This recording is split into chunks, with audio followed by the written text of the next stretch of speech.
দ্বীপ জেলা ভোলাকে দেশের মূল সড়ক নেটওয়ার্কের সঙ্গে যুক্ত করতে একটি সমন্বিত পরিবহন নেটওয়ার্ক গড়ে তোলার উদ্যোগ নিয়েছে সরকার। 22 আগস্ট তেজগাঁয়ে প্রধানমন্ত্রী কার্যালয়ে আয়োজিত উচ্চ পর্যায়ের এক সভায় রহমতপুর হিজলা মেহেন্দিগঞ্জ ভোলা রুটে নতুন একটি মহাসড়ক নির্মাণের নির্দেশনা প্রদান করেন প্রধানমন্ত্রী তারেক রহমান। মহাসড়কটির সঙ্গে সড়ক ও জনপথ সৌজ এবং সেতু বিভাগের সমন্বয়ে 3টি ছোট সেতু নির্মাণের পরিকল্পনা গৃহীত হয়েছে। এর মাধ্যমে বরিশাল, ঢাকা এবং দেশের অন্যান্য জেলার সঙ্গে ভোলার সরাসরি নিরবিচ্ছিন্ন যোগাযোগ প্রতিষ্ঠিত হবে। ভোলার সঙ্গে ঢাকা ও বরিশালের সরাসরি সড়ক যোগাযোগের জন্য মোট 3টি বিকল্প প্রস্তাব পেশ করা হয়েছিল। চূড়ান্তভাবে সৌজ অধিদপ্তরের প্রস্তাবিত রহমতপুর হিজলা মেহেন্দিগঞ্জ রুটটি গ্রহণ করার নেপথ্যে কয়েকটি গুরুত্বপূর্ণ কারণ রয়েছে। সড়ক পরিবহন ও সেতু মন্ত্রণালয়ের কর্মকর্তাদের মতে, প্রস্তাবিত সংযোগটির ফলে রাজধানী ও বরিশালের সঙ্গে দূরত্ব সবচেয়ে কম হবে, যা অর্থনৈতিকভাবে সবচেয়ে সাশ্রয়ী। সম্পূর্ণ নতুন করিডোর না বানিয়ে বিদ্যমান সড়কগুলোকে প্রশস্ত করা এবং সংযোগস্থলে নতুন সড়ক ও 3টি ছোট সেতু নির্মাণের মাধ্যমে দ্রুত বাস্তবায়ন সম্ভব। বাংলাদেশ সেতু কর্তৃপক্ষের প্রাথমিক তথ্য অনুযায়ী মেহেন্দিগঞ্জ ও হিজলা হয়ে এই সংযোগ তৈরি হলে উপকূলীয় অঞ্চলে কৃষি, মৎস্য সম্পদ এবং ভোলায় মজুদ প্রাকৃতিক গ্যাসের জাতীয় সরবরাহ প্রক্রিয়া আরও গতিশীল হবে। বাংলাদেশের সবচেয়ে সমস্যা এখন সেটা হলো গ্যাস, ন্যাচারাল গ্যাসের সমস্যা, এবং এই গ্যাসের অভাবে আমাদের ইন্ডাস্ট্রিগুলি বন্ধ হয়ে যাচ্ছে। বিভিন্ন সমস্যার জন্য বাইরে থেকে গ্যাস আনতে পারতেছে না, বা আসবে একটু সময় লাগবে, বিঘ্ন ঘটতেছে।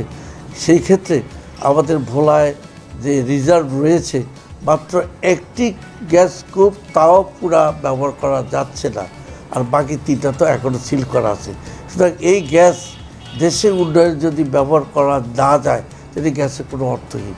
আমি মনে করি এই নেটওয়ার্কের ফলে উনি যে ঘোষণা দিয়েছেন ভোলা বরিশাল রোড, এই নেটওয়ার্কের ফলে এই রোড দিয়ে আমাদের গ্যাস বাংলাদেশের উন্নয়নের জন্য এটা ব্যবহৃত হবে, এবং আমাদের দেশে ভোলায়ও গ্যাস বেসড ইন্ডাস্ট্রি হবে, যেটা আমরা দীর্ঘদিন দাবি জানাচ্ছি। আমরা ভোলাবাসীরা দীর্ঘদিন জানাচ্ছি আমাদের গ্যাস ব্যবহার করে এই ইন্ডাস্ট্রিতে ডেভেলপ করার জন্য আমাদের বেকার সমস্যার সমাধান হবে।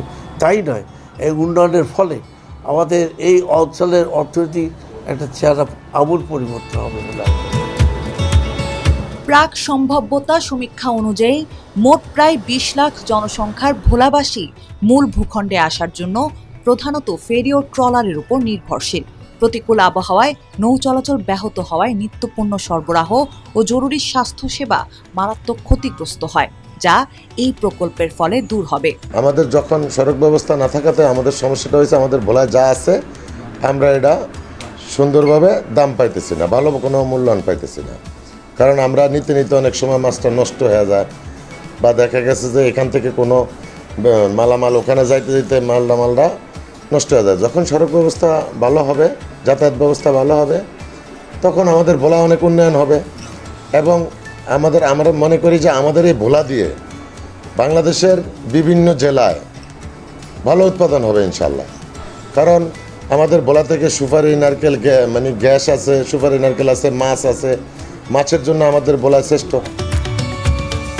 ভোলা জেলায় রয়েছে সুবিশাল প্রাকৃতিক গ্যাসের ভাণ্ডার। ভোলার সঙ্গে নিরবিচ্ছিন্ন সড়ক অবকাঠামো নিশ্চিত হলে দক্ষিণাঞ্চলে শিল্পায়ন ও বিদ্যুৎ কেন্দ্রে বিদ্যুৎ উৎপাদন প্রক্রিয়া ত্বরান্বিত হবে। পদ্মা সেতু চালুর পর বরিশাল এবং পদ্মার দক্ষিণ পশ্চিমাঞ্চলের যোগাযোগের যে পরিবর্তন এসেছে তার সুফল পেতে শুরু করবে ভোলাও।